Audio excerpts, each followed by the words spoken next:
வீரா சீரியல்ல என்ன நடக்க போகுதுன்னு பார்க்கலாம் வாங்க வீடியோக்குள்ள போலாம். ஆமாடி பிருந்தா, என் பையனை நான் ஒழுக்கமா வளர்த்திக்கிறதா தான் நான் நினைச்சேன். ஆனா இப்படி ஒரு துரோகத்தை பண்ணுவான்னு நான் நினைச்சு கூட பார்க்கல. என்ன மன்னிச்சிடுமான்னு ராமச்சந்திரன் பிருந்தா கிட்ட மன்னிப்பு கேட்கறாங்க. அப்பா நான் எந்த தப்புமே பண்ணலன்னு சொல்றாங்க. கார்த்தி, டே அப்பாங்கிற வார்த்தையை சொல்லாதடா, தாயில்லா பையனாச்சேன்னு தட்டி கொடுத்து வளர்த்த என் பேரை கெடுத்துட்டியடா. ராமச்சந்திரன் கண் கலங்கி அழுதுட்டு இருக்காங்க. மாறவன் வீரா ரெண்டு பேருமே என்ன பண்றதுனே புரியாம எது உண்மை எது பொய்ன்னு தெரியாம நிக்கிறாங்க. இனிமே யோசிக்கிறதுக்கு ஒண்ணுமே இல்லை. நீ போய் விஜய் கழுத்துல தாலியை கட்டுன்னு கார்த்தியை சொல்றாங்க. அப்பா என்ன சொல்றீங்க, நான் தப்பே பண்ணலைங்க கார்த்தி.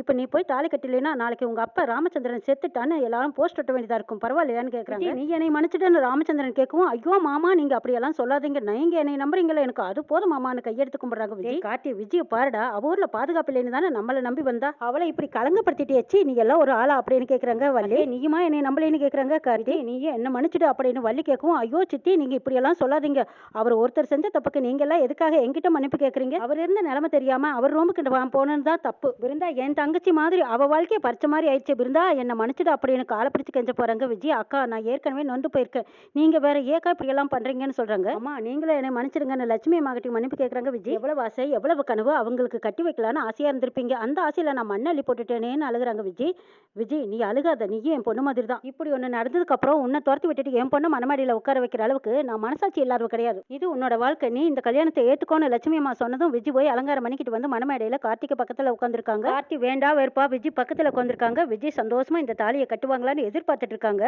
ஐயர் தாலியை கொடுத்ததும் கார்த்தி அந்த தாலியை வாங்குறாங்க. பிருந்தா கழுத்துல கட்டலான்னு எவ்வளவு ஆசாசியா இருந்தோம், நேற்று வரைக்கும் பிருந்தா கூட எவ்வளவு சந்தோஷமான நாட்கள் அப்படின்னு நினைச்சு பார்த்த கார்த்தி தாலியவே பார்த்துட்டு இருக்காங்க. தாலியில குங்குமம், நெத்தி வடுகுல குங்குமம் இதெல்லாம் வச்சுட்டு சொல்றாங்க. ஐயர் வேண்டா வெறுப்பா கார்த்தி வேற வழி இல்லாம எல்லாரும் முன்னாடியும் அதையெல்லாம் செஞ்சுட்டு இருக்காங்க. பொண்ணு மாப்பிளையும் விரல் கோர்த்து அக்னியை 3 தடவை சுத்தி வாங்கன்னு ஐயர் சொல்லவும் விஜயும் கார்த்தியும் 2 பேரும் விரல் கோர்த்து 3 தடவை சுத்தி சபதம் எடுத்தாங்க. ஐயர் சொன்னதுக்கு எதிராக மனமேடையில உட்காந்துக்கிட்டு இருக்கிற விஜய் நினைக்கிறாங்க, இனிமே இந்த குடும்பத்தை கொஞ்சம் கொஞ்சமா என்னாலதான் அழிக்க போறேன், இந்த குடும்பத்தோட சந்தோஷம் நிம்மதி எல்லாமே அழிப்பேன், கட்டின புருஷனுக்கு உண்மையா இருப்பேன்னு சொல்லுமான்னு சொல்லி கொடுக்குறாங்க. ஐயர் இந்த நிமிஷத்துல இருந்து எப்ப என் கழுத்துல தாலியை கட்டினானோ இந்த நிமிஷத்துல இருந்து இவனை அணுவா சித்திரவதை பண்ணி ரோட்ல அலைய விடுவேன்னு நினைக்கிறாங்க. விஜய், எங்க அப்பா எப்படி அணுவா சித்திரவதையில செத்தாரோ அதே மாதிரி அணுவா ராமச்சந்திரனை சித்திரவதை பண்ணி ராமச்சந்திரனை நடு ரோட்ல கொண்டு வந்து நிறுத்துவேன், ராமச்சந்திரனோட சாம்ராஜ்யத்தை நான் எழுதி வாங்கி அதை அனுபவிப்பேன், எங்க அப்பா மேலையும் அக்னி மேலையும் இது சத்தியமா நினைக்கிறாங்க. விஜய் கல்யாணம் முடிஞ்ச கையோட எல்லாரும் வீட்டுக்கு வந்துடுறாங்க. பின்னாடிதான் கார்த்தியும் விஜய் வராங்க. விஜய் சிரிச்ச முகமா சந்தோஷமா வந்துட்டு இருக்காங்க. கார்த்தி ஒரு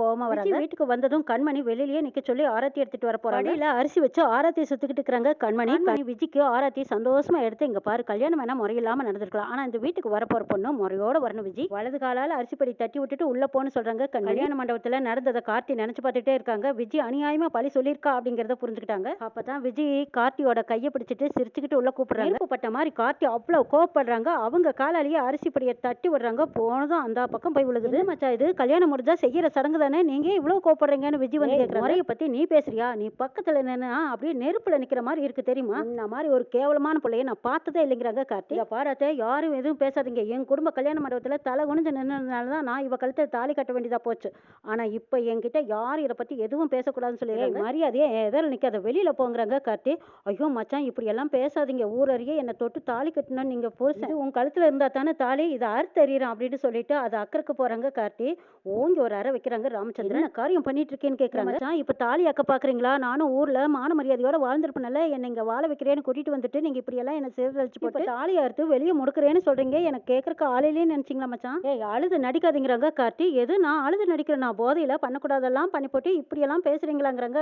கோவம் தாங்க முடியாம விஜய் அப்படியே பிடிச்சு கழுத்தோட வச்சு நெரிக்கிறாங்க. நான் தப்பே பண்ணல, இவங்க இருந்தானே என் வாழ்க்கையை நல்லா இருக்குது, நம்ம குடும்பமும் நல்லா இருக்காது, இவன் முதல்ல இங்க இருக்கக்கூடாது அப்படின்னு மறுபடியும் விஜயை பிடிச்சு தள்ள போறாங்க. அதே இப்போ உள்ள போறியா இல்லையா அப்படின்னு ராமச்சந்திரன் கார்த்தியை அரைறாங்க. அரைஞ்சதும் உள்ள போயிடுறாங்க. கார்த்தி ஐயோ தாய் தகப்பம் இல்லாத பிள்ளையா இருக்கிறதுனால எனக்கு இப்படி அடிச்சு கொடுமைப்படுத்த பாக்குறாங்களேங்கிறாங்க. விஜய் நீ அழுகாத, நான் இருக்கிற வரைக்கும் உனக்கு எந்த ஆபத்து வராது, உள்ள போமா அப்படின்னு ராமச்சந்திரன் அனுப்பி வைக்க விஜய் அப்பா அடான்ட்டு போறாங்க. மாறன் பிருந்தா இவங்க எல்லாரும் வீட்டுக்கு வந்துடுறாங்க. லட்சுமி அம்மா புலம்பி தள்ளுறாங்க. இங்க பாரடி, உன்னை நினைச்சு அழுகிறதா இல்ல 2 பொண்ணுங்க வாழ்ந்துட்டு இருக்காங்க அவங்கள நினைச்சு அழுகிட்டா, ஆரம்பத்திலேயே இந்த சம்பந்தம் வேண்டான்னு சொன்ன, தலையால் அடிச்சுக்கிட்டேன், கேட்டியாவது படிக்க வச்சு பெரிய ஆளாக்கணும்னு நினைச்சேன், காதல்னு சொல்லி உன் வாழ்க்கையவே தொலைச்சுக்கிட்டே. அத்தை பிருந்தாவே மனம் உடஞ்சு போய் கொண்டிருக்கா, அவளை தப்பு சொல்லாதீங்க, இதுல யார் தப்பும் கிடையாது, கார்த்தியெல்லாம் நல்லவன் தான், அவங்ககிட்ட இப்படி ஒரு புத்தியெல்லாம் கிடையவே கிடையாது, ஆனா எப்படி இப்படி ஒரு தப்பு நடந்ததுங்கிறதா இன்னும் கண்டுபிடிக்க முடியலைங்கிறாங்க.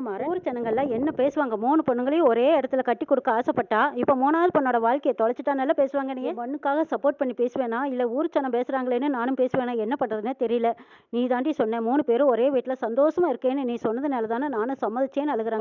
போச்சு வாழ்க்கையும் போச்சு, போச்சுன்னு சொல்லிக்கிட்டு அழுக அப்படியே லட்சுமி அம்மா மயங்கி விழுந்துடுறாங்க.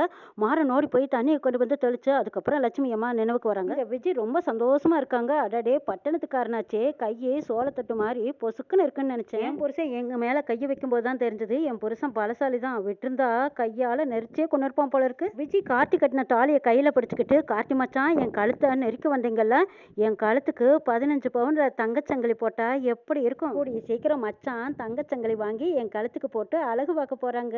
பார்க்க வைக்க போறேன் பாருன்னு நினைச்சிட்டு இருக்காங்க. ராகவன் கார்த்திகிட்ட போய் பேசுறாங்க. டே இனிமே அவ கூட தாண்டா சேர்ந்து வாழணும், பேசாம போய் அமைதியா வாழ்ற வழியை பாருங்கிறாங்க. அவ கூட சேர்ந்து வாழ்றதா? அவளை கொன்னுட்டு நான் ஜெயிலுக்கு போனாலும் போவேனே தவிர நான் அவ கூட சேர்ந்து வாழ மாட்டேன். நான் தூக்குல தொங்குவேன், இல்லைன்னா அவளை கொல்லுவேன். இந்த ரெண்டுல ஏதோ ஒண்ணு நடக்குங்கிறாங்க. ராமச்சந்திரன் வந்து கார்த்தி பேசுறத கேட்டுட்டு, டே என்னடா பேசிட்டு இருக்க, நீ என் பையனை சொல்லிக்கிறக்க எனக்கு வெக்கமா இருக்குதுடான்னு சொல்லிட்டு இருக்கும்போது, ஐயோ அப்பா என்னை மன்னிச்சிடுங்க, நான் இந்த மாதிரி தப்பெல்லாம் பண்ணவே இல்லப்பா, சத்தியமா நான் இப்படி ஒரு தப்பு பண்ணல, என்னை நம்புங்கன்னு கெஞ்சுறாங்க. மிருகத்தை விட மோசமா நடந்துட்டு மன்னிப்பு கேட்கறியாங்கிறாங்க ராமச்சந்திரன். அம்மா மேல சத்தியமா நான் எந்த தப்புமே பண்ணலைங்கிறாங்க.